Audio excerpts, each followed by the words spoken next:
Hello प्यारे बच्चों, कैसे हैं आप लोग। आई होप बहुत अच्छे होंगे और क्लासेस को एंजॉय कर रहे होंगे।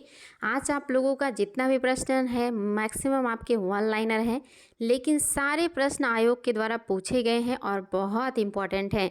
तो चलिए बच्चा लोग शुरुआत करेंगे और फटाफट आज प्रश्नों को सॉल्व करेंगे। आपके प्रश्न जो हैं बहुत इंपॉर्टेंट हैं लेकिन बहुत छोटे छोटे हैं। तो आज आपका पहला प्रश्न है, औरंगजेब की मृत्यु के बाद उत्तरवर्ती मुगलों में प्रथम सम्राट कौन था। यानी कि जब औरंगजेब की मृत्यु हुई तो उसका कौन सा बेटा है जो शासक बना है। पहला है बहादुर शाह, दूसरा है जहांदार शाह, तीसरा है फर्रुख सियर और चौथा है मोहम्मद शाह। फटाफट बताएंगे बच्चा कौन से हैं जो शासक बने। निश्चित तौर पे बहुत आसान है आप लोगों के लिए। पहला ऑप्शन बिल्कुल सही है, बहादुर शाह जो हैं यही क्या बने हैं, शासक बने हैं औरंगजेब की मृत्यु के बाद। दूसरा देखिए, बहादुर शाह प्रथम के शासनकाल की घटनाओं में कौन सा है जो कि सही है। पहला है जजिया कर की समाप्ति, दूसरा है बंदा बहादुर की हत्या, तीसरा है गुरु गोविंद सिंह को मान्यता और चौथा है कि उपयुक्त सभी सही हैं। बताएंगे बच्चा लोग कौन सा है जो कि सही है। बहुत ही इंपॉर्टेंट पॉइंट है, इसको ध्यान दीजिएगा। बार बार एग्जाम में पूछा गया है। यहाँ पे लिखी हुई सारी बातें बिल्कुल सही हैं। जजिया कर की समाप्ति, बंदा बहादुर की हत्या और गुरु गोविंद सिंह को मान्यता, ये सारी घटनाएं बहादुर शाह प्रथम के शासनकाल की हैं। नेक्स्ट क्वेश्चन देखिए बच्चा लोग, शाही बेखबर यानी कि शाही बेखबर नाम निम्न में से कौन से जो है शासक का है। आपको ये बताना है कौन से शासक को शाही बेखबर के नाम से जाना जाता था। फटाफट कमेंट करेंगे बच्चा लोग। पहला ऑप्शन है बहादुर शाह, दूसरा है बहादुर शाह द्वितीय, तीसरा है बहादुर शाह जफर और चौथा है अहमद शाह। फटाफट कमेंट करेंगे किसे कहा जाता था शाही बेखबर। और ये भी इम्पॉर्टेंट है, एग्जाम में बार बार पूछा गया है। हालांकि बेहद आसान है, आप लोगों ने इसको क्या किया है, पढ़ रखा है। बहादुर शाह प्रथम को ही शाहे बेखबर कहा जाता था। नेक्स्ट देखिए बच्चा लोग, लाल कुंवरी नामक महिला का संबंध निम्न में से किस शासक के शासनकाल से है। ये क्वेश्चन भी कई बार आया हुआ है। पहला ऑप्शन है मोहम्मद शाह रंगीला, दूसरा है अहमद शाह, तीसरा है जहांदार शाह और चौथा है शाह आलम द्वितीय। बताएंगे बच्चा लोग कौन से मुगल शासक के शासनकाल से जुड़ी हुई हैं लाल कुंवरी। बहुत ही इंपॉर्टेंट है ये प्रश्न भी और आप सभी को इसका उत्तर पता होना चाहिए। ऑप्शन नंबर जो आपका 3 है जहांदार शाह, ये आपका बिल्कुल सही हो जाएगा बच्चा लोग, इसको ध्यान दीजिएगा। नेक्स्ट देखिए, निम्नलिखित में से किस उत्तर मुगल शासक ने कछवाहा शासक जयसिंह द्वितीय को सवाई की उपाधि दी थी। इसमें से कौन से शासक हैं जिन्होंने उत्तरवर्ती मुगल शासकों में कछवाहा शासक हैं को जयसिंह द्वितीय जिनका नाम है उनको सवाई की उपाधि दी थी। ये क्वेश्चन भी कई बार आया है कि सवाई की उपाधि जयसिंह द्वितीय को किसने दिया है। तो आपका पहला ऑप्शन है अकबर द्वितीय, दूसरा है शाह आलम द्वितीय, तीसरा आलमगीर द्वितीय, चौथा है जहांदार और पांचवा है आपका फर्रुख सियर। फर्रुख सियर। और आपका एक और ऑप्शन ले लीजिए, कोई नहीं। आप फटाफट उत्तर दीजिएगा बच्चा लोग, कौन से मुगल शासक हैं जिन्होंने जय सिंह द्वितीय को सवाई की उपाधि दी। इसके बाद ये सवाई राजा जय सिंह के नाम से प्रसिद्ध हुए। आपको बताना है, बहुत ही बेहतरीन प्रश्न है और आपको ये उत्तर पता होना चाहिए कि कौन है जिनको मतलब जिन्होंने ये दिया है। तो याद रखेंगे बच्चा लोग, आपका ऑप्शन नंबर जो 5 है ये बिल्कुल सही है। फर्रुख सियर, सियर ने सवाई की उपाधि दिया है जयसिंह द्वितीय को। ये चीज़ याद रखिए बच्चा, किसने दिया है, सियर ने दिया है सवाई की उपाधि जयसिंह द्वितीय को। ऑप्शन नंबर 5 आपका सही है। नेक्स्ट देखिए, जोधपुर के राठौर शासक अजित सिंह को महाराजा की उपाधि निम्न में से किसने दिया है। जोधपुर के शासक हैं और पूछ रहा है कि इनको महाराजा की उपाधि किसने दिया था। फटाफट बताएंगे कि किसने दिया है महाराजा की उपाधि जोधपुर के शासक अजय सिंह को। तो याद रखेंगे जहांदार, जहां की यानी कि महाराजा की जहां दे रहे हैं, राजा जहां, ऐसे करके याद कर लीजिएगा। महाराजा जहांदार शाह ने ही महाराजा की उपाधि दी है और फर्रुख सियर ने सवाई की उपाधि दी है। ये काफ़ी बेहतरीन प्रश्न है, बार बार एग्जाम में पूछा जाता है और अगर ध्यान ना दीजिए तो गलती हो जाती है। क्वेश्चन देखिए बच्चा लोग, लंपट मूर्ख के नाम से किस शासक को जाना जाता है। पहला है बहादुर शाह प्रथम, दूसरा है जहांदार शाह, तीसरा है अहमद शाह और चौथा है अकबर द्वितीय। बताएंगे बच्चा लोग, लंपट मूर्ख के नाम से किसे जाना जाता है।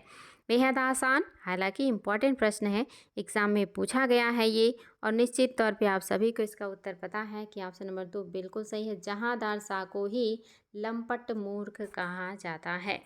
नेक्स्ट देखिए बच्चा लोग, इतिहास में शासक निर्माता के नाम से कौन विख्यात है? इनमें से कौन से लोग हैं जिनको शासक निर्माता की उपमा दी गई है? पहला है अली बंधु, दूसरा है सैयद बंधु, तीसरा है खान बंधु और चौथा है गुलाम बंधु। और ये आपके लिए आसान है, रिपीटेड प्रश्न है, निश्चित तौर पे ये आपके कौन है? अली बंधु हैं। अली बंधुओं को ही शासक निर्माता यानी कि किंग मेकर की संज्ञा दी जाती है। नेक्स्ट देखिए, इतिहास में घृणित कायर के नाम से कौन से शासक प्रसिद्ध हैं? ये क्वेश्चन भी आया हुआ बच्चा और इम्पॉर्टेंट भी है, बता दीजिए फटाफट कि इतिहास में घृणित कायर के नाम से कौन जाने जाते हैं? निश्चित तौर पे औरंगजेब के उत्तराधिकारियों को विभिन्न नामों से विभेषित किया गया है। ऑप्शन नंबर आपका 2 सही है, फर्रुखसियर। जहांदार शाह आप देख रहे थे क्या थे? लंपट थे, ये लंपट थे, और फर्रुखसियर क्या है? ये घृणित हैं। मोहम्मद शाह को क्या कहा जाता है? रंगीला कहा जाता है। और आपने देखा शाहे बेखबर किसे कहा गया है? बहादुर शाह प्रथम को। ये सारी उपाधियां याद रखिएगा, बार बार एग्जाम में पूछी जाती हैं। देखिए क्वेश्चन आ ही गया। अच्छा, इसको तो हम लोगों ने कर लिया कि निम्न में से कौन सा शासक अपने रंगीनियों एवं स्त्रियों के प्रति अत्यधिक रुझान के कारण इतिहास में रंगीला के नाम से प्रसिद्ध है? तो इसका उत्तर तो मैं आपको बता चुकी हूँ। ऑप्शन नंबर आपका 3 बिल्कुल सही है, मोहम्मद शाह को ही रंगीला के नाम से जाना जाता है। निश्चित तौर पे बच्चा लोग आप लोग जानते हैं। नेक्स्ट देखिए, मुगल काल में स्वतंत्र होने वाले राज्य सर्वाधिक किस शासक के समय में स्वतंत्र हुए हैं? मुगल काल में सबसे ज़्यादा किस शासक के शासनकाल में जो राज्य हैं वो स्वतंत्र हो गए थे? आपको ये बताना है। पहला ऑप्शन है फर्रुखसियर, दूसरा है मोहम्मद शाह रंगीला, तीसरा है अहमद शाह और चौथा है अकबर द्वितीय। फटाफट बताएंगे बच्चा लोग, कौन से मुगल शासक के शासनकाल में सबसे ज़्यादा राज्य स्वतंत्र हुए हैं? तो कौन है? वही जिनका नाम है रंगीला, जो ध्यान नहीं दे रहे थे और फिर धीरे धीरे करके बहुत सारे राज्य स्वतंत्र हो गए थे। देखिए नेक्स्ट बच्चा लोग, 1739 ईस्वी में हुए भारत पर नादिर शाह के आक्रमण के समय कौन सा मुगल सम्राट था? निश्चित तौर पे ये सब आपको रटा हुआ है। कौन है? ऑप्शन नंबर आपका फर्स्ट जो है ये सही है, मोहम्मद शाह रंगीला के टाइम पीरियड में ही नादिर शाह ने भारत पर आक्रमण किया था। ये चीज़ आप लोग पहले भी पढ़ चुके हैं, बिल्कुल आसान था आप लोगों के लिए। नेक्स्ट देखिए, मुगल राज सिंहासन तख्ते ताऊस एवं कोहिनूर हीरा भारत से कौन लूट कर ले गया था? ये भी बहुत आसान क्वेश्चन है आपके लिए। अभी और भी बहुत सारे इंपॉर्टेंट प्रश्न हैं बच्चा लोग, निश्चित ही सभी को पता है ये कौन कर रहे हैं। ये नादिर शाह ने ही किया है। इन्होंने भारत से कोहिनूर हीरा और तख्ते ताऊस को लूट करके ले गए हैं। नेक्स्ट देखिए बच्चा लोग, तख्ते ताउस और मयूर सिंहासन पर बैठने वाला, तख्ते ताउस को ही मयूर सिंहासन कहा जाता है, पर बैठने वाला अंतिम मुगल शासक कौन था? आपको ये बताना है। पहला है अहमद शाह, दूसरा है आलमगीर द्वितीय, तीसरा है मोहम्मद शाह और चौथा है फर्रुखसियर। फटाफट कमेंट करेंगे बच्चा लोग, कौन से अंतिम मुगल शासक हैं जो तख्ते ताउस पर बैठे, उसके बाद तख्ते ताउस भारत में नहीं रहा? तो सभी को पता है कि मोहम्मद शाह के टाइम पीरियड में आया और ले गया नादिर शाह, तो यही हैं जो अंतिम है जो कि तख्ते ताउस पर बैठे थे। नेक्स्ट देखिए, ये क्वेश्चन भी कई बार एग्जाम में आया है। अहमद शाह अब्दाली ने भारत पर कुल कितनी बार आक्रमण किया था? आपका पहला ऑप्शन है 8 बार, दूसरा ऑप्शन है 7 बार, तीसरा है 17 बार और चौथा है 25 बार। फटाफट बताएंगे बच्चा लोग कि अहमद शाह अब्दाली ने भारत पे कितनी बार आक्रमण किया है? और ये क्वेश्चन चूँकि बहुत बार पूछा गया है तो आपका याद रखिएगा, ऑप्शन नंबर फर्स्ट बिल्कुल सही है। 8 बार आक्रमण किया है अहमद शाह अब्दाली ने भारत पर। नेक्स्ट देखिए, 1664 ईस्वी में हुए बक्सर के युद्ध के समय मुगल सम्राट कौन था? ये क्वेश्चन भी पूछा हुआ है बच्चा लोग। पहला है मोहम्मद शाह, दूसरा है शाह आलम, तीसरा है अकबर और चौथा है बहादुर शाह जफर। निश्चित तौर पे आप सभी को इसका उत्तर पता है और इसमें आप लोगों को कोई समस्या होना ही नहीं चाहिए। उस समय कौन थे? शाह आलम या आलम शाह लिखा है यहाँ पे, शाह आलम सेकंड जो है यही है।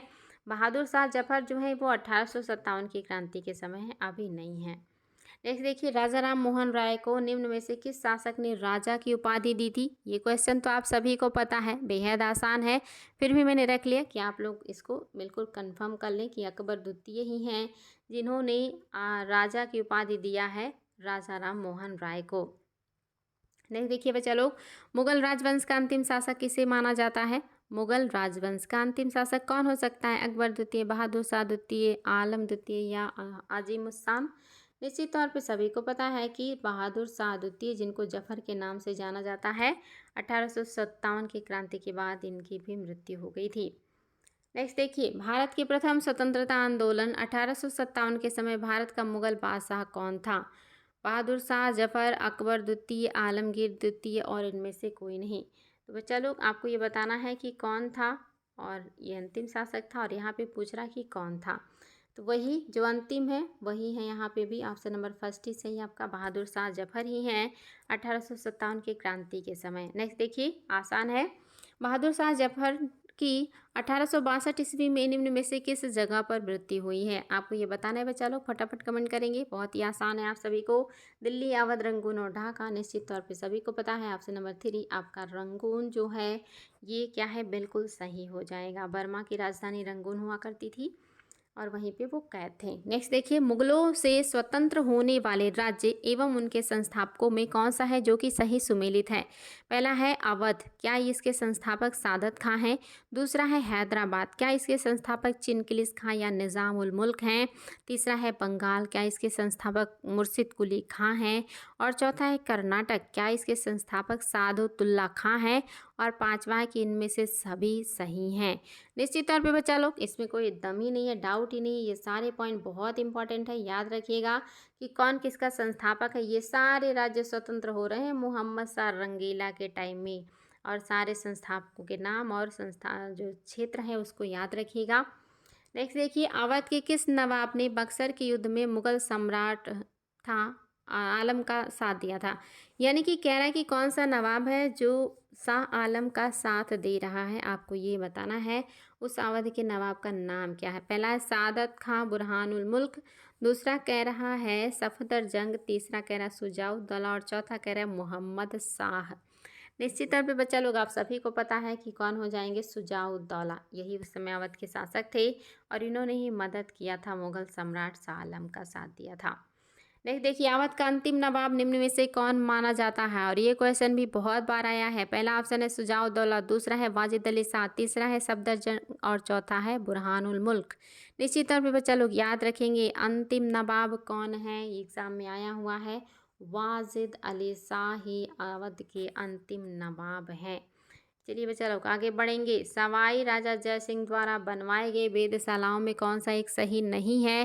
पहला है मथुरा, दूसरा उज्जैन, तीसरा है जयपुर और चौथा है दिल्ली और पांचवा इलाहाबाद। इसमें से कोई एक है जो सही नहीं है और आप सभी को पता है कि वो कौन सा है। निश्चित तौर पे इलाहाबाद की जगह पे वाराणसी होता तो ये क्या हो जाता, सही हो जाता। यहाँ पे वाराणसी होना चाहिए था बच्चा लोग, इलाहाबाद नहीं है। कछवाहा वंश के किस शासक को अपने शासनकाल में 2 अश्वमेध यज्ञ करने का श्रेय दिया जाता है? कौन से कछवाहा शासक हैं जो अपने जीवन में 2 बार अश्वमेध यज्ञ कर रहे हैं? पहला है मिर्जा राजा जय सिंह, दूसरा है सवाई जय सिंह, तीसरा है सवाई प्रताप सिंह और चौथा है माधव सिंह प्रथम। बताएंगे बच्चा लोग, बहुत ही आसान है और आप सभी को पता है वो कौन हो सकते हैं, सवाई राजा जय सिंह। आपका जो दूसरा ऑप्शन है ये आपका सही हो जाएगा। सवाई राजा जय सिंह जो हैं इन्होंने ही क्या किया है, 2 बार अश्वमेध यज्ञ किया है और ये चीज़ आप लोगों को पता होना चाहिए।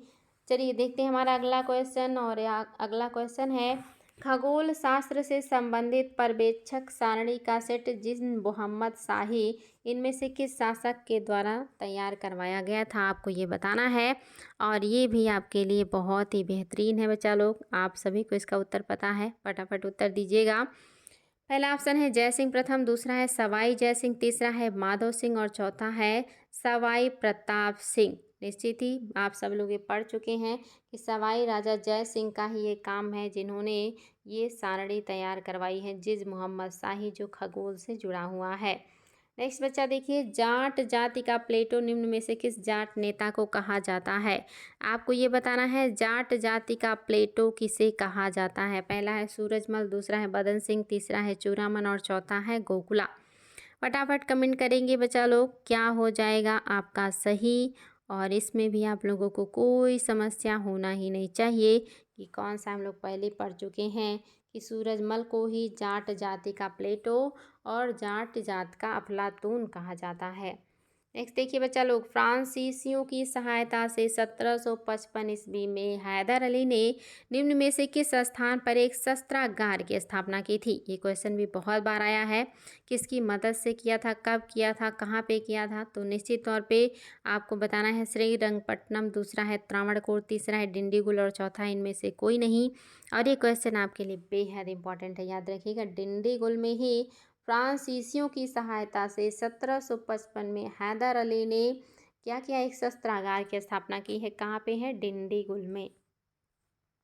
नेक्स्ट देखिए, प्रथम आंग्ल मैसूर युद्ध निम्न में से कब हुआ था। पहला है 1767 से 69, दूसरा है 1780 से 84, तीसरा है 1790 से 92 और चौथा है 1799।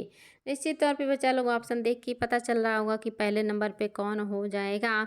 तो आप सभी को पता है कि जो आपका ऑप्शन नंबर फर्स्ट है ये आपका बिल्कुल सही है। 1767 से 69 पहला आंग्ल मैसूर युद्ध, ये दूसरे आंग्ल मैसूर का दिया है, तीसरे का है और ये चौथे का। सारा टाइम पीरियड यहाँ पे दिया हुआ है। तो आपका प्रथम पूछ रहा था, पहला ही सही हो जाएगा। नेक्स्ट देखिए बच्चा लोग, प्रथम आंग्ल मैसूर युद्ध में पराजित अंग्रेजी सेना का सेनापति कौन था। पहली जो युद्ध हुई जो है आंग्ल मैसूर, इसमें कौन सा अंग्रेज सेनापति है जो पराजित हुआ। पहला है वारेन हेस्टिंग, दूसरा है कॉर्नवालिस, तीसरा है वेलेस्ली और चौथा है डलहौजी। निश्चित तौर पे बच्चा लोग काफ़ी आसान होगा आपके लिए ये बता पाना, और आप सभी को इसका उत्तर पता है। वारेन हेस्टिंग का टाइम पीरियड है, इसीलिए आपका ऑप्शन नंबर जो फर्स्ट है यही बिल्कुल करेक्ट हो जाएगा। चलिए बच्चा लोग देखते हैं अगला क्वेश्चन। 1782 ईस्वी में हैदर अली की मृत्यु निम्न में से किस युद्ध के दौरान हुई। पहला है प्रथम आंग्ल मैसूर युद्ध, दूसरा है द्वितीय आंग्ल मैसूर युद्ध, तीसरा है तृतीय आंग्ल मैसूर युद्ध और चौथा है चतुर्थ आंग्ल मैसूर युद्ध। बताएंगे बच्चा लोग कौन सा है जो कि आपका सही हो जाएगा।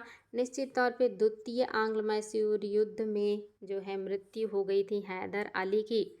नेक्स्ट देखिए बच्चा लोग, टीपू सुल्तान के कार्यों से संबंधित तथ्यों में कौन सा सही है। टीपू सुल्तान के कार्यों के बारे में कौन सी बात है जो सही है। पहला है उसने जगत गुरु शंकराचार्य के सम्मान में मंदिर के पुनर्निर्माण हेतु धन दिया। दूसरा, उसने श्रीरंगपत्तनम में जैकोबिन क्लब की स्थापना की। तीसरा, उसने श्रीरंगपत्तनम में स्वतंत्रता का वृक्ष लगाया। और आपका चौथा, उसने अरब, कुस्तुनतुनिया, वर्साय, काबुल तथा मॉरिशस में अपने दूत मंडल भेजे थे। और पांचवा की सभी तथ्य सही हैं। निश्चित ही बच्चा लोग सभी को पता है कि ये सारी बातें बिल्कुल सही हैं, और ये सारे पॉइंट याद रखिएगा, बहुत ही ज़्यादा इम्पॉर्टेंट है। जैकोबिन क्लब की कहाँ स्थापना की, स्वतंत्रता वृक्ष किसने लगाया, कहाँ लगाया, किसने विदेशों से दूत मंडल भेज के मदद मांगने का प्रयास किया, ये सारी चीज़ें एग्जाम में पूछी गई हैं। नेक्स्ट देखिए बच्चा लोग, टीपू सुल्तान ने निम्न में से किस देश की क्रांति में गहरी दिलचस्पी दिखाई है। अमेरिका, रूस, फ्रांस और चीन। निश्चित तौर पे नेपोलियन को इनवाइट कर रहा था, नेपोलियन को भारत बुला रहा था अंग्रेजों के पर आक्रमण करने के लिए। तो कौन होगा, फ्रांसीसी क्रांति से प्रभावित था। ये ऑप्शन नंबर 3 आपका बिल्कुल सही है। तृतीय आंग्ल मैसूर युद्ध के समय अंग्रेज गवर्नर निम्न में से कौन थे, ये आपको बताना है। पहला हेस्टिंग, दूसरा है कॉर्नवालिस, तीसरे हैं वेलेस्ली और चौथा है क्लाइव। फटाफट बताएंगे बच्चा लोग कौन सा है जो कि आपका सही हो जाएगा। और निश्चित तौर पे आप सभी को इसका उत्तर पता है कि जो आपका ऑप्शन है वो कौन सा सही हो जाएगा। तृतीय आंग्ल युद्ध के समय टाइम पीरियड किसका है, कॉर्नवालिस का है। तो निश्चित तौर पे कौन सा हो जाएगा, ऑप्शन नंबर जो 2 है ये आपका बिल्कुल सही हो जाएगा। चलिए हम लोग आगे बढ़ेंगे और देखेंगे नेक्स्ट क्वेश्चन। टीपू सुल्तान की मृत्यु 1799 ईस्वी में किस आंग्ल मैसूर युद्ध के दौरान हुई। पहले में है केवल पहला, दूसरे में है द्वितीय, तीसरे में तृतीय और चतुर्थ में है, यानी कि चौथे में है चतुर्थ। तो बताएंगे बच्चा लोग, निश्चित सबको पता है दूसरे में इनके पिता की मृत्यु हुई और चतुर्थ में टीपू सुल्तान की मृत्यु हो गई, जो कि 1799 ईस्वी में हुआ था। नेक्स्ट देखिए बच्चा लोग, युद्ध एवं संधियों के बारे में कौन सा कथन है जो कि सही है, ये बताना है। पहला है प्रथम आंग्ल मैसूर युद्ध, क्या ये मद्रास की संधि से समाप्त हुआ। दूसरा है द्वितीय आंग्ल मैसूर युद्ध, क्या ये मैंगलोर की संधि से समाप्त हुआ। तीसरा है जो है मैसूर युद्ध, क्या ये श्रीरंगपत्तनम की संधि से समाप्त हुआ। और चौथा है कि उपरोक्त सभी सही हैं। बताएंगे बच्चा लोग कौन सा है जो कि सही है। तो याद रखिएगा, पहला जो हुआ है इसमें जो संधि हुई वो 3 अक्षर का है, मद्रास। दूसरा जो हुआ इसमें जो संधि हुई ये 4 अक्षर का है, और जो तीसरा हुआ इसमें क्या हो गया, और ज़्यादा हो गया, यानी कि छोटा जो है मद्रास वो पहले, उससे जो बड़ा है वो दूसरे नंबर पे, और जो सबसे बड़ा है वो तीसरे नंबर पे, और चौथे में तो टीपू की मृत्यु हो गई, दूसरे में पिता, और चौथे में वो खुद जो है एक तरीके से कही अमर हुए। नेक्स्ट देखिए, कैबिनेट मिशन भारत कब आया था, आपको ये बताना है कैबिनेट मिशन भारत कब आया था। फरवरी 1946 को, मार्च 1946 को, अप्रैल 1946 को, या जून 1900 जो है 46 को। फटाफट बताएंगे बच्चा लोग, कैबिनेट मिशन भारत कब आया था। याद रखेंगे मार्च 1946 को कैबिनेट मिशन भारत आया था। नेक्स्ट देखिए, लंगर व्यवस्था एवं गुरुमुखी लिपि की शुरुआत का श्रेय निम्न में से किस गुरु को दिया जाता है। ये चीज़ें आप लोग पढ़ चुके हैं बच्चा लोग, तो गलत नहीं करेंगे, सभी का उत्तर सही आना चाहिए कि लंगर व्यवस्था और जो इन्होंने गुरुमुखी लिपि अपनाई है कौन है, अंगद हैं, नानक हैं, गुरु अर्जुन देव हैं, या रामदास हैं। तो निश्चित तौर पे पढ़ चुके हैं आप लोग कि गुरु अंगद ने ही लंगर व्यवस्था और गुरुमुखी लिपि की शुरुआत की थी। नेक्स्ट देखिए बच्चा लोग, गुरु अर्जुन देव के कार्यों के बारे में कौन सा है जो कि सही है। पहला है सिख गुरुओं के उपदेशों का संकलन कर आदि ग्रंथ की स्थापना किया। दूसरा है अमृतसर में हरमिंदर साहब की स्थापना किया। तीसरा है तरन तारण नामक नगर की स्थापना करवाई। और चौथा है कि सभी सही हैं। निश्चित तौर पे बच्चा लोग इसमें कोई कन्फ्यूज़न वाली बात ही नहीं है, आप सभी को पता है कि सारी बातें बिल्कुल सही हैं। हरमिंदर साहब ही आगे चल के स्वर्ण मंदिर के नाम से विख्यात होगा, अंग्रेज इसको स्वर्ण मंदिर नाम दे देंगे। तो यहाँ पे लिखी हुई सारी बातें सही हैं। नेक्स्ट देखिए, हरमिंदर साहब निम्न में से किस शासक द्वारा बनवाया गया था। किस शासक ने उस स्वर्ण मंदिर या हरमिंदर साहब को बनवाया था, आपको ये बताना है। और आपके सामने है दिलीप सिंह, तारा सिंह, रणजीत सिंह और कर्पूर सिंह। तो निश्चित तौर पे बच्चा लोग इनमें सबसे शक्तिशाली, पावरफुल और प्रसिद्ध जो है वो रणजीत सिंह, और इन्होंने ही स्वर्ण मंदिर को सोने का बनवा दिया था, या उस पर सोने का बहुत सारा लेयर लगवा दिया था। नेक्स्ट देखिए, सिखों के एक सैनिक सम अच्छा, यहाँ पे आपको बताना है कि जो सिख हैं इनको एक जो सैनिक प्रणाली है उसमें किसने ढाला था, या ये रूप किसने दिया था, किस गुरु को दिया जाता है इसका श्रेय। पहले हैं गुरु रामदास, दूसरा है गुरु हरराय, तीसरा है गुरु अर्जुन देव, और चौथा है गुरु तेग बहादुर। किसने सिखों को एक सैनिक संप्रदाय के रूप में परिवर्तित कर दिया था, आपको ये बताना है बच्चा लोग। फटाफट कमेंट करेंगे कौन है वो। निश्चित तौर पे आप लोगों को पता है कि गुरु हरगोबिंद ने ये काम किया कि सिखों को क्या किया, सैनिक के रूप में परिवर्तित किया। नेक्स्ट देखिए, हरमिंदर साहब की निम्नलिखित में से किस संत द्वारा रखी गई। नींव पूछ रहा है, नींव मतलब आप जानते हैं बुनियाद, किसके द्वारा रखा गया, जो पहले शुरुआती दौर में बनाया जाता है। तो ये आपको बताना है। पहले है संत मियाँ मीर, दूसरा है बाबा फरीद, तीसरा है निज़ामुद्दीन औलिया, चौथे इनमें से कोई नहीं। तो आपको पता है औलिया तो होंगे नहीं, सल्तनत काल के हैं। बाबा फरीद भी सल्तनत काल के हैं। ये क्या आधुनिक चल रहा है, या कहिए कि आधुनिक में शुरुआती दौर का चल रहा है। और हालांकि जो आप इनको देख रहे हैं या हरमिंदर साहब, ये क्या है, ये मध्यकाल में आप देख रहे हैं किसके टाइम पीरियड के हैं, अर्जुन देव, उन्होंने ही किया है। और उसके बाद न्यू उस समय कौन रख रहा है, ये कह रहे हैं, तो उस समय ये लोग तो नहीं थे। आपका संत मियाँ मीर हो जाएगा, संत मियाँ मीर हो जाएगा, मुगल काल से ये जुड़े हुए हैं। नेक्स्ट देखिए बच्चा लोग, अकाल तख्त की स्थापना का श्रेय निम्न में से किस एक को जाता है। कौन है जिन्होंने अकाल तख्त की स्थापना की है। पहला है गुरु अर्जुन देव, दूसरा है गुरु हरगोबिंद, तीसरा है गुरु हरराय, और चौथा है गुरु हरकिशन। बताएंगे बच्चा लोग कौन है जिन्होंने अकाल तख्त की स्थापना की थी। उस सिख गुरु का क्या नाम है, गुरु हरगोबिंद नाम हो जाएगा इनका बच्चा लोग, गुरु हरगोबिंद। ऑप्शन नंबर जो 2 है ये बिल्कुल करेक्ट है। नेक्स्ट देखिए, पांच प्रकरण के कारण गुरु हरगोबिंद का किस मुगल शासक के साथ संघर्ष हुआ था, आपको ये बताना है कौन से शासक हैं। और ये आपका पढ़ा हुआ है, रिपीटेड प्रश्न है बच्चा लोग, तो गलत नहीं करेंगे। फटाफट कमेंट करेंगे कि कौन से हैं जो कि आपके हो जाएंगे। अकबर, जहांगीर, शाहजहां और औरंगजेब, इसमें से कौन है, शाहजहां के साथ इनका मतभेद हुआ था। नेक्स्ट देखिए, गुरु गोविंद सिंह का जन्म स्थान कौन सा है। कहाँ पे है गुरु गोविंद सिंह का जन्म स्थान, आपको ये बताना है। और निश्चित तौर पे आप इसको बहुत आसानी से बता सकते हैं। आपका जो ऑप्शन नंबर 3 है बिल्कुल सही है। पटना में इनका जन्म हुआ है। गुरु गोविंद सिंह का जो जन्म हुआ है वो कहाँ पे हुआ है, पटना में हुआ है। नेक्स्ट देखिए बच्चा लोग, दल खालसा का गठन किसने किया था। ये क्वेश्चन भी बहुत बार आता है कि दल खालसा के संस्थापक कौन है या गठनकर्ता कौन है। हर राय है, हर किशन है, गुरु तेग बहादुर हैं या गुरु गोबिंद सिंह हैं। दल खालसा का गठन किसने किया है, तो गुरु गोबिंद सिंह ने किया है। ये चीज़ें आपको बिल्कुल याद होनी चाहिए। नेक्स्ट देखिए बच्चा लोग, गुरु गोबिंद सिंह के कार्यों में कौन सा सत्य है। गुरु गोबिंद सिंह के कार्यों के बारे में कौन सी बात है जो कि सही है। पहला है पाहुल प्रथा को प्रारंभ करना। दूसरा है सिखों के नाम के अंत में सिंह उपाधि लगाने की शुरुआत करना। तीसरा है पंचमकार। पंचमकार मैं आप लोग को बता चुकी हूँ कि इसमें शामिल होता है केस, कंघा, कड़ा, कच्छा या कच्छ और कृपाण। इसी को कहा जाता है पंचमकार। धारण करने की परंपरा शुरू की। और चौथा है कि सभी बातें सही हैं। निश्चित ही कोई समस्या ही नहीं आप लोगों को, ये सब तो पढ़े हुए हैं, ये सारी चीज़ें बिल्कुल सही है बच्चा लोग, याद रखिएगा। काफ़ी बेहतरीन प्रश्न है। नेक्स्ट देखिए, आपको बताना है प्रारंभ से पश्चात के क्रम में सिख गुरुओं का सही क्रम बताइए। यानी कि शुरू से लेकर के बाद के क्रम बताने हैं। इसमें से पहला है गुरु नानक, दूसरा है गुरु अंगद, तीसरा है गुरु अमरदास, चौथा है गुरु रामदास और पांचवें है गुरु अर्जुन देव। अब देखिए बच्चा लोग, कूट की सहायता से उत्तर देना है। आपके सामने कूट भी है और ऑप्शन भी है, तो निश्चित तौर पे बच्चा लोग ये चीज़ें आप लोगों को याद होनी चाहिए। कौन सा सही होगा, A B C D, 4 option हैं आपके सामने और आपको इनमें से बताना है कि कौन सा है जो गुरुओं का क्रम बता रहा है। बिल्कुल सही सही, तो याद रखेंगे पहला बिल्कुल सही है। पहले नानक है, फिर अंगद है, फिर अमरदास है, फिर रामदास है, फिर अर्जुन देव हैं। 5वें नंबर के अर्जुन देव हैं, कोई डाउट ही नहीं। पहले नानक है और उनके जो उत्तराधिकारी हुए अंगद हुए, उसके बाद अमरदास और फिर रामदास। ये सब चीज़ें आप लोगों को सीक्वेंस बिल्कुल याद कर लेना है। नेक्स्ट देखिए, यहाँ पे भी यह सीक्वेंस मिलाने वाला है। शुरू से लेकर के बाद का, प्रारंभ से लेकर के अंत का सीक्वेंस मिलाना है।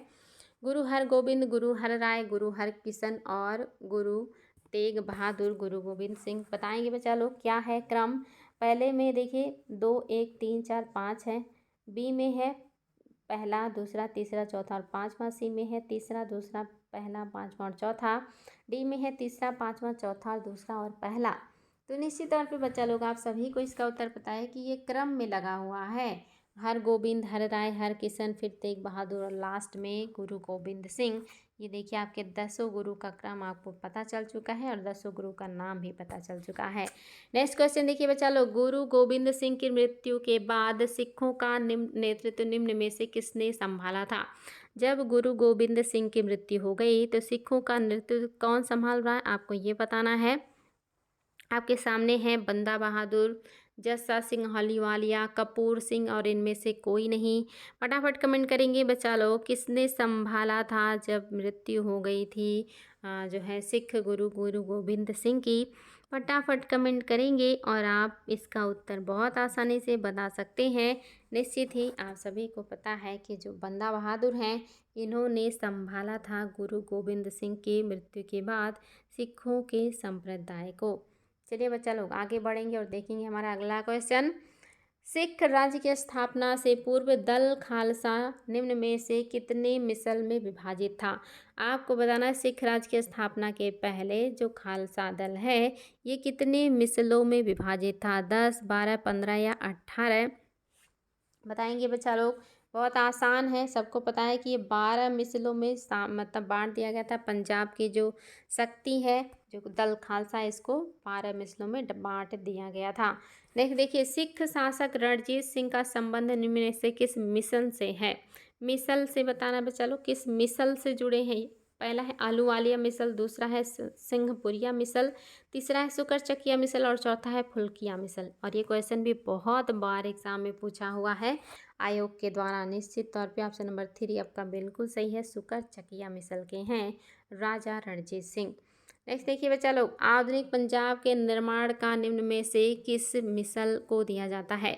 यानी कि आधुनिक पंजाब का जो निर्माण है इनमें से किस मिसल ने किया है, किस मिसल को दिया जाता है इसका श्रेय, आपको ये बताना है बच्चा लोग। पहला है भंगी, दूसरा है सुकरचकिया, तीसरा है सिंहपुरिया और चौथा है फुल्किया।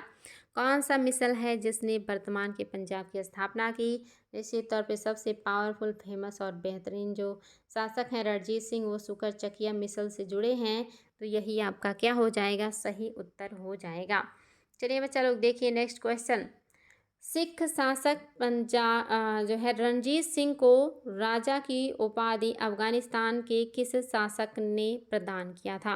यानी कि जो सिख शासक हैं रणजीत सिंह, इनको राजा की उपाधि अफगानिस्तान के किस शासक ने दिया था, आपको ये बताना है। पहला अहमद शाह अब्दाली, दूसरा है शाह शुजा, तीसरा अमन शाह और चौथा है दोस्त मोहम्मद। तो कौन हो सकते हैं बच्चा लोग जिन्होंने उपाधि दिया होगा जो है शिवाजी को, राजा रणजीत सिंह ने किसको को उपाधि किसने दिया है राजा की। तो आपको पता हो कि इसका जो उत्तर है ये क्या हो जाएगा। आपका जो ऑप्शन नंबर फर्स्ट है ये बिल्कुल, अच्छा नहीं यहाँ पे नहीं होगा, फर्स्ट नहीं होगा। चलो क्या हो जाएगा, ये यहाँ पे थोड़ा सा मिसप्रिंट हो गया है, ये होना चाहिए था जमान शाह, तभी मुझे थोड़ा सा कन्फ्यूज़न हो रहा था।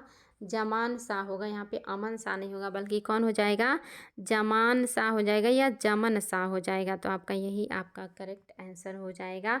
इन्होंने ही उपाधि दिया है राजा की। देखिए राजा रणजीत सिंह किस राज्य को अपनी राजधानी बनाई थी। कौन से राज्य को रणजीत सिंह ने अपनी राजधानी बनाई थी। पहला है अमृतसर, दूसरा है आनंदपुर साहिब, तीसरा है पटियाला और चौथा है लाहौर। बताएंगे बच्चा लोग कौन से क्षेत्र को उन्होंने अपनी राजधानी बनाई थी। और ये बहुत ही बेहतरीन है, इसको ध्यान दीजिएगा।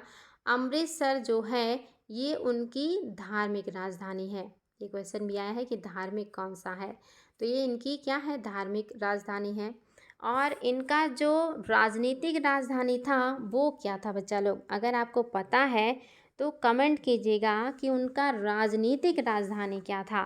तो ये चीज़ भी याद रखिएगा, उनकी राजनीतिक राजधानी और उनका धार्मिक राजधानी दोनों ही इम्पॉर्टेंट है और ये भी एग्ज़ाम में पूछा गया है, राजनीतिक और जो है धार्मिक राजधानी। नेक्स्ट देखिए बच्चा लोग, महाराजा रणजीत सिंह एवं अंग्रेजों के बीच 1809 ईस्वी में हुए प्रसिद्ध संधि का क्या नाम था। अंग्रेज के बीच और रणजीत सिंह के बीच 1809 ईस्वी में एक प्रसिद्ध संधि हो रही है। आपको बताना है कि उस संधि का नाम क्या है। पहला है लाहौर की संधि, दूसरा अमृतसर की संधि, तीसरा है भेरावल की संधि और चौथा है कि इनमें से कोई नहीं। बताएंगे बच्चा लोग, फटाफट उत्तर करेंगे और ये भी आपके लिए बहुत ही बेहतरीन है। निश्चित तौर पे आप सभी को इसका उत्तर पता है कि जो आपका ऑप्शन नंबर 2 यानी कि अमृतसर है, ये आपका सही हो जाएगा। 1809 ईस्वी में अमृतसर की संधि हुई थी महाराजा रणजीत सिंह और अंग्रेजों के बीच में। चलिए बच्चा लोग, हम लोग जल्दी जल्दी क्लास को समाप्त करेंगे। आज प्रश्नों की संख्या ज़्यादा है लेकिन प्रश्न छोटे हैं, आसान हैं लेकिन इम्पॉर्टेंट है। ये छोटे छोटे तथ्य और छोटे छोटे जो क्वेश्चन होते हैं जो हमें देखने में आसान लगते हैं, ये कंफ्यूज कर देते हैं, तो एग्ज़ाम में गलती हो जाती है और गलती हो जाती है तो फिर हम पीछे हो जाते हैं कंपटीशन में। बताएंगे बच्चा लोग, प्रसिद्ध कोहिनूर हीरा महाराजा रणजीत सिंह को अफगानिस्तान के किस शासक ने भेंट किया था। फटाफट बताएंगे। अमन शाह, दोस्त मोहम्मद, शाह शुजा और अहमद शाह अब्दाली। तो निश्चित ही सभी को पता है कि किसने दिया था। ऑप्शन नंबर आपका जो 3 है ये बिल्कुल सही हो जाएगा। शाह शुजा ने भेंट किया था कोहिनूर हीरा राजा रणजीत सिंह को और उनसे मदद मांगा था कि उस मतलब शाह शुजा को उसके साम्राज्य में स्थापित कर दे, चूँकि वहाँ से इसको मार करके भगा दिया गया था। नेक्स्ट देखिए बच्चा लोग, अमृतसर की संधि के अनुसार रणजीत सिंह के विस्तार की पूर्वी सीमा निम्न में से किस नदी तट थी। ये क्वेश्चन भी कई बार एग्जाम में आया है कि कौन से नदी के पास तक उनका विस्तार था और आपको वो चीज़ पता होना चाहिए कि वो कौन सी नदी है। पहला है चिनाब, दूसरा है सिंध, चौथा है तीसरा है रावी और चौथा है सतलज। बताएंगे बच्चा लोग, निश्चित तौर पे जो सीमा बनाया है अंग्रेजों ने वो है आपका सतलज, कि सतलज के पश्चिम में रहेंगे रणजीत सिंह और सतलज के पूर्व में अंग्रेजों का क्षेत्र होगा। नेक्स्ट देखिए बच्चा लोग, नेक्स्ट क्वेश्चन है, रणजीत सिंह की मृत्यु निम्न में से कब हुई थी। 1809 में, 1819 में, 1829 में, 1839 में। बताएंगे बच्चा लोग रणजीत सिंह की मृत्यु किस साल में हुई है। तो ऑप्शन नंबर जो आपका 4 है, 1839 ईस्वी में राजा रणजीत सिंह की मृत्यु हो गई थी। और आज का आपका लास्ट प्रश्न, 1843 ईस्वी में जो है आपको बताना है, यहाँ पे होना चाहिए था दिलीप सिंह, यहाँ पे होगा बच्चा लोग दिलीप सिंह, दिलीप सिंह या दिलीप सिंह के या कहीं यहाँ इनमें से के अल्पाई पुत्र राज्य का यहाँ पे होगा रणजीत सिंह। इनमें से रणजीत सिंह के अल्पायु पुत्र कौन है जिनको उत्तराधिकारी घोषित किया गया था? क्वेश्चन ये है। 1843 ईस्वी में रणजीत सिंह के अल्पायु पुत्र को कौन है जिन्हें सिख राज्य का उत्तराधिकारी घोषित किया गया था? आपको ये बताना है।